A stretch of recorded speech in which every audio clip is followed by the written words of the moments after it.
Msajili wa michezo, nilitaka mkamilishe taratibu za Simba.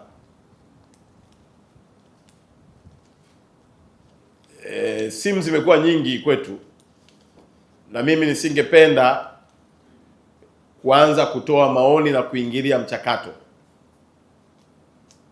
na niwahakikishie tu wapenzi wa michezo, kama kuna kipindi sheria zitafuatwa na kanuni, ni kipindi hiki cha uongozi wangu. Na msajili kwa mujibu wa taratibu anapokamilisha awajulishe wahusika waendelee. Singependa kama waziri kila mara kuanza kutolea ufafanuzi jambo hili, katiba yao imekuwa hivi, wamefikia hatua hii. Hapana, kwa sababu ni jambo la kitaratibu, kanuni zipo, sheria zipo. Kwa hiyo ni kuhakikisha kwamba mnakamilisha haraka kwa mujibu wa taratibu, kanuni na sheria, tekeleza. Ile gari ikiitwa ST maana yake taratibu, sheria na kanuni. Kamilisha, na ikiwezekana kabla ya mwezi huu wape majibu wanasimba, waendelee na utaratibu wao. Kwa sababu tukianza kuonana hapa tafikia hatua lazima, unajua mheshimiwa waziri alielekeza hivi, unaanza kuingizwa kwenye mambo ambayo hata sio kwako. Viongozi na watendaji wote, as long as wewe ndio msimamizi wa taratibu, wewe ndio mwenye sheria, simamia sheria, simamia kanuni, kamilisha, wape taratibu, waendelee na mchakato wao wa kutengeneza katiba itakaweza kupata. Kama kuna watu wengine wanaingia kwa wadhamini, ewala.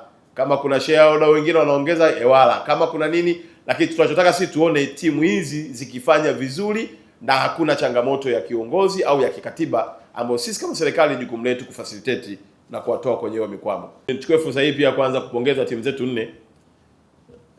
Sizipongezi kwa sababu zimetolewa, lakini nazipongeza kwa sababu zimefanya kazi ya kuweka alama ya taifa letu. Timu yetu ya Simba, timu yetu ya Yanga, timu yetu ya Azam pamoja na ndugu zetu wa Big Star kutoka Singida. Kuwemo tu kwenye mashindano hayo ni heshima pia. Na mnafahamu ya kwamba Tanzania tumepata nafasi ya kuwa na timu nne. Na ndoto ya kila Mtanzania ilikuwa ni kwenda kwenye robo finali. Yaliyotokea uwanjani ni dakika 90.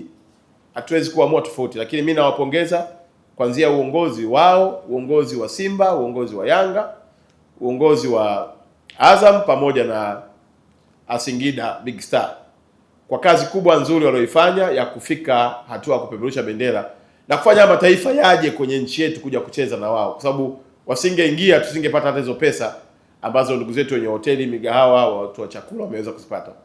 Lakini tuwatia moyo, ni wakati wa kujiandaa vizuri pia kwa mashindano yajayo. Mwisho wa kutoka kwenye mashindano haya sio mwisho wa mashindano. Malaki wameusoma mchezo, wameelewa mbinu, kwa ni wakati mzuri wa kujipanga kuhakikisha kwamba mashindano yajayo basi twende mpaka nusu finali, tusitoke mapema kama ambavyo imetukuta hivi jana.